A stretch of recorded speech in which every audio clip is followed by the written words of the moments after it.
Hello friends, ഇന്നത്തെ പുതിയ വീഡിയോയിലേക്ക് എല്ലാവർക്കും സ്വാഗതം. അപ്പം നമ്മൾ ഇന്നിവിടെ കുക്കിംഗ് വീഡിയോ ഒന്നുമല്ല ചെയ്യാൻ പോകുന്നത്. നമ്മളിന്നിവിടെ എല്ലാ ലേഡീസിനും ഉപകാരപ്രദമാകുന്ന ഒരു വീഡിയോ ആണ് ചെയ്യാൻ പോകുന്നത്. നമുക്ക് സ്കൂട്ടി ഓടിക്കാൻ എല്ലാ ലേഡീസിനും ഭയങ്കര ഇഷ്ടമാണ്. അപ്പം നമുക്ക് പെട്ടെന്ന് എങ്ങനെ സ്കൂട്ടി ഓടിക്കാം പഠിക്കാം, സ്കൂട്ടിയെക്കുറിച്ച് കുറച്ച് കാര്യങ്ങളാണ് ഞാൻ ഇന്നത്തെ വീഡിയോയിലൂടെ പറയാൻ പോകുന്നത്.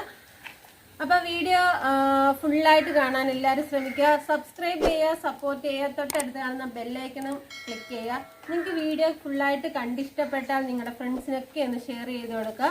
അപ്പോൾ നമുക്ക് വീഡിയോയിലേക്ക് കടന്നാലോ. ഫ്രണ്ട്സ്, ഇവിടെ ചെറിയൊരു മഴയുണ്ട്, അതുകൊണ്ടാണ് കുടയൊക്കെ പിടിച്ചേക്കുന്നത്. നിങ്ങൾ വിചാരിക്കും ഞാനെന്താ കുട പിടിച്ചേക്കുന്നതെന്ന്. അതുകൊണ്ടാണ് മഴയുണ്ട്, ചാറ്റിൽ മഴ നനയണ്ടെന്ന് വെച്ചിട്ടാണ്. അപ്പോൾ പിന്നെ കുറച്ച് ലോലോലിപ്പഴമുണ്ട്, നിങ്ങൾ നോക്കിക്കോ. നല്ല പഴുത്ത് കിടക്കുന്ന കുറേ കായുണ്ട്. ഇന്ന് എനിക്ക് ഇഷ്ടപ്പെട്ട ഒരു കാര്യമെന്ന് പറഞ്ഞാൽ, ഞാൻ ഇന്ന് മീൻ കറിയിൽ ലോലോലിക്ക ഇട്ട് കറി വെച്ചു. നല്ല ടേസ്റ്റ് ആയിരുന്നു. അപ്പം നിങ്ങൾക്കും വേണമെങ്കിൽ ഒന്ന് ട്രൈ ചെയ്ത് നോക്കാം. മത്തിയിലൊക്കെ ആണെങ്കിൽ നല്ല പഴുത്ത ഒരു 10 കായെങ്കിലും ഇട്ട് കൊടുത്താൽ, ഒരു 1/2 കിലോ മത്തിയിൽ ഒരു 10 കായ ഇട്ട് കഴിഞ്ഞാൽ നല്ല ടേസ്റ്റാണ്. ഒരു വെറൈറ്റി ടേസ്റ്റിൽ നമുക്ക് കഴിക്കാം. ഇപ്പം എല്ലാവരുടെയും വീട്ടിൽ ഈ ലോലോലിപ്പഴം പഴുത്ത് നിൽക്കുന്ന സമയമാണ്.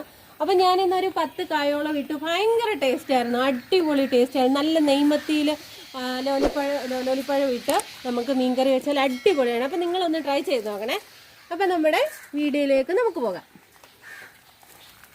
അപ്പം നമ്മുടെ സ്കൂട്ടി മെയിനായിട്ടുള്ള നമ്മുടെ വീഡിയോ വന്നിട്ടുണ്ട്. സ്കൂട്ടിയിലോട്ട് പോകാം. ചെറിയൊരു ചാറ്റൽ മഴയുണ്ട്, അതുകൊണ്ടാണ് ഈ കുട പിടിച്ചേക്കുന്നത്. അപ്പം നമ്മൾ സ്കൂട്ടിയെക്കുറിച്ച് കൂടുതൽ പറയുന്നതിന് മുമ്പേ നമുക്ക് വേണ്ടതെന്ന് പറഞ്ഞാൽ മനോധൈര്യമാണ്. അപ്പം അതിനെക്കുറിച്ച് നമുക്ക് ആദ്യം പറയാം. നമുക്ക് ഒരു ലേഡീസിന് നമുക്ക് വണ്ടി നമ്മൾ കയ്യിലെടുക്കുമ്പോൾ ഏറ്റവും വേണ്ടത് നമ്മുടെ മനസ്സിനൊരു ധൈര്യം വേണം. നമുക്ക് പഠിക്കണം, നമുക്ക് വണ്ടി ഓടിച്ച് പഠിക്കണം, വണ്ടി ഓടിച്ച് പുറത്ത് പോകണം.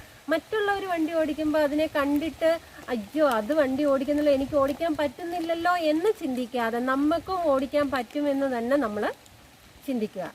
ഇപ്പം എനിക്ക് ഓടിക്കാൻ പറ്റുമെങ്കിൽ തീർച്ചയായിട്ടും നിങ്ങൾക്കും ഓടിക്കാൻ പറ്റും, അങ്ങനെ തന്നെ നിങ്ങൾ കരുതുക. അപ്പം നിങ്ങൾ ആദ്യം വേണ്ടത്, ദൈവം വിചാരിക്കാതെ ഒന്നും സംഭവിക്കത്തില്ല. നമുക്ക് സ്കൂട്ടി പഠിച്ച് നമുക്ക് അഥവാ വണ്ടി എടുക്കുന്ന സമയത്ത് ചിലപ്പോൾ കാലൊന്ന് തട്ടി അല്ലെങ്കിൽ കൈയൊന്ന് തട്ടി എന്തെങ്കിലും ഒരു ചെറിയ എന്തെങ്കിലും ഒന്ന് കയ്യോ കാലോ ഒന്ന് മുറിഞ്ഞാലോ അന്നും പറഞ്ഞ് നമ്മൾ ഒരിക്കലും ഇതൊന്നും പിന്മാറാൻ പാടില്ല. നമുക്ക് അങ്ങനെ ഒരു ഇത് വരുമ്പോൾ നമ്മൾ ഇതിലേക്ക് കൂടുതൽ പഠിക്കണം. നമ്മളിത് എങ്ങനെയാണ് ഇത് ഉപയോഗിക്കുന്നത് എന്നുള്ളത് നമ്മൾ കൂടുതൽ കാര്യങ്ങൾ ഇതിൽ നിന്നും പഠിക്കുക. ഞാനാണെങ്കിൽ ഫസ്റ്റ് വണ്ടി എടുത്തപ്പോൾ എൻ്റെ കാല് ചെറുതായിട്ടൊന്നും ഉരഞ്ഞായിരുന്നു, അതും വളരെ ചെറുതായിട്ട് തന്നെ. അപ്പം അത് മൈൻഡ് ചെയ്തേയില്ല. അതിന് സത്യം പറഞ്ഞാൽ ഞാൻ എൻ്റെ വീട്ടിൽ കാണിച്ചതുപോലും ഇല്ല. അത് ചെറുതായിട്ടൊന്ന് പോറിയിട്ടേ ഉള്ളായിരുന്നു. അത് കഴിഞ്ഞിട്ട് ഞാൻ തൊട്ടടുത്ത ദിവസം രാവിലെ, തലേ ദിവസം വൈകിട്ടാണ് വണ്ടി എടുത്തത്, തൊട്ടടുത്ത ദിവസം തന്നെ രാവിലെ ഞാൻ നന്നായിട്ട് തന്നെ വണ്ടി ഓടിച്ചു. അപ്പോൾ എൻ്റെ ബ്രോ എന്നോട് പറഞ്ഞത് ഒരു വാക്കുണ്ട്, നിനക്ക് ആര് ലൈസൻസ് തന്നില്ലെങ്കിലും ഞാൻ ലൈസൻസ് തന്നെന്ന്. അത് തന്നെയാണ് എൻ്റെ വണ്ടി ഓടിക്കാനുള്ള എനിക്കൊരു ഉണ്ടായ ഒരു അനുഭവം. അതെൻ്റെ മനസ്സിലെന്നും ഉണ്ട്. അത് എനിക്ക് എത്ര കാലം ഞാൻ വണ്ടി ഓടിക്കുന്നോ അതാണ് എൻ്റെ മനസ്സിലുള്ളൊരു ഇത്. അപ്പം നമ്മൾ വണ്ടി ഓടിച്ചു പോകുമ്പോൾ ശ്രദ്ധിക്കേണ്ട കാര്യമെന്ന് പറഞ്ഞാൽ, വണ്ടി ഓടിച്ച് മുമ്പോട്ട് പോകുമ്പം നമ്മുടെ ഫ്രണ്ടിൽ നിന്നൊരു വണ്ടി തീർച്ചയായിട്ടും ഉണ്ടാവും. എത്ര ഓഫ് റോഡിലൂടെ പോയാൽ പോലും നമ്മൾ ചിന്തിക്കേണ്ടതെന്ന് പറഞ്ഞാൽ നമ്മുടെ ഫ്രണ്ടിൽ ഒരു വണ്ടി ഇങ്ങോട്ട് വരാൻ ചാൻസ് കൂടുതലാണെന്ന് തന്നെ നമ്മൾ ചിന്തിച്ച് വണ്ടി മുമ്പോട്ട് ഓടിച്ചുകൊണ്ട് പോകണം. അപ്പം വരുന്ന പുള്ളിക്കാരനായാലും പുള്ളിക്കാരത്തി ആയാലും അവർക്കും കണ്ണും കാലും മൂക്കും ശരീരവും അവർക്ക് മുന്നോട്ട് ജീവിക്കണമെന്നുള്ള ഒരു ചിന്തയും എല്ലാം ആയിട്ടാണ് അവരിങ്ങോട്ട് വരുന്നത്. അപ്പോൾ ഒരു കാരണവശാലും നിങ്ങൾ പേടിക്കരുത്, അറയ്ക്കരുത്. അപ്പം നമ്മളെപ്പോലെ തന്നെ അവരും ജീവിക്കാനുള്ള ആഗ്രഹത്തോടു കൂടി തന്നെയാണല്ലോ വരുന്നത്. അപ്പം നമ്മളെ ഒരിക്കലും അവർ കൊണ്ടുവന്ന് തട്ടുകയോ ഇടിക്കുകയോ നമ്മളെ തള്ളിയിടുകയോ ഒന്നും ചെയ്തില്ല. അപ്പം നമ്മളെ ഇങ്ങോട്ട് വരുന്നത് പോലെ തന്നെ നമ്മളും അങ്ങോട്ട് അറയ്ക്കാതെ തന്നെ പോകാൻ ശ്രദ്ധിക്കുക.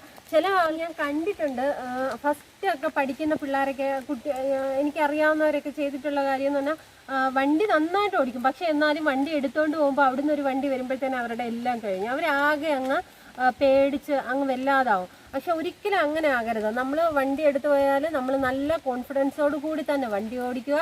അതുപോലെ തന്നെ ഏറ്റവും സ്കൂട്ടിയിൽ നമ്മൾ ആക്സിലേറ്ററിൻ്റെ കാര്യം മാത്രം ശ്രദ്ധിക്കണം. അപ്പോൾ നമ്മൾ കുറച്ച് കാര്യങ്ങൾ മാത്രമേ ഉള്ളൂ ടൂ വീലറിൽ ശ്രദ്ധിക്കാം. അപ്പോൾ ആ കാര്യങ്ങളൊക്കെ നമ്മൾ ശ്രദ്ധിച്ച് നമ്മൾ വണ്ടി ഓടിച്ചാൽ നല്ലൊരു വണ്ടി ഓടിക്കാൻ പറ്റുന്ന ഒരു ആളായിട്ട് നമുക്ക് മാറാൻ പറ്റും.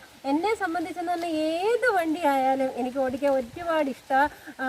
പിന്നെ ഇപ്പോൾ 4 വീലറായിട്ട് ഹെവി വണ്ടി ആണെങ്കിൽ പോലും എനിക്ക് ഓടിക്കാൻ അത്രയ്ക്ക് ഇഷ്ടമാണ്. ഏത് വണ്ടി കൈ കിട്ടിയാലും ഓടിക്കണം എന്നുള്ളൊരു കോൺഫിഡൻസ് എനിക്കുണ്ട്. ഓടിക്കാൻ പറ്റും എന്നും എനിക്ക് ഉറപ്പാണ്. അപ്പം നിങ്ങൾ വണ്ടി ഓടിക്കാൻ താല്പര്യമുള്ളവരാണെങ്കിൽ ഓരോ പാർട്ട് 1 പാർട്ട് 2 എന്ന ഇതിലാണ് ഞാൻ വീഡിയോ ചെയ്യുന്നത്. അപ്പം ഇത് ഫസ്റ്റ് പാർട്ട് 1 ആണ് ഞാൻ ചെയ്തേക്കുന്നത്. അപ്പം വീഡിയോസൊക്കെ ഫുള്ളായിട്ട് കാണുക. അപ്പം നിങ്ങൾ സബ്സ്ക്രൈബ് ചെയ്യുക, സപ്പോർട്ട് ചെയ്യുക. തൊട്ടടുത്ത് കാണുന്ന ബെല്ലൈക്കണും കൂടെ ക്ലിക്ക് ചെയ്താൽ മാത്രമേ നിങ്ങൾക്ക് അടുത്തടുത്ത വീഡിയോസൊക്കെ നിങ്ങൾക്ക് നോട്ടിഫിക്കേഷൻ എത്തുള്ളൂ. അപ്പോൾ തീർച്ചയായിട്ടും നിങ്ങൾ ബെല്ലൈക്കണും ക്ലിക്ക് ചെയ്യണം. പിന്നെ നിങ്ങൾക്ക് വീഡിയോ ഇഷ്ടപ്പെട്ടാൽ നിങ്ങളുടെ ഫ്രണ്ട്സിനൊക്കെ ഒന്ന് ഷെയർ ചെയ്ത് കൊടുക്കണം. പിന്നെ അല്ലാതെ എന്തെങ്കിലും ഉണ്ടെങ്കിൽ കമൻറ്റ് ബോക്സിൽ കമൻ്റായിട്ടും അയക്കാം. അപ്പം വീഡിയോസൊക്കെ ഇനി അടുത്ത സെക്കൻഡ് വീഡിയോ ചെയ്യുന്നത് വരെ ടേക്ക് കെയർ, ബൈ.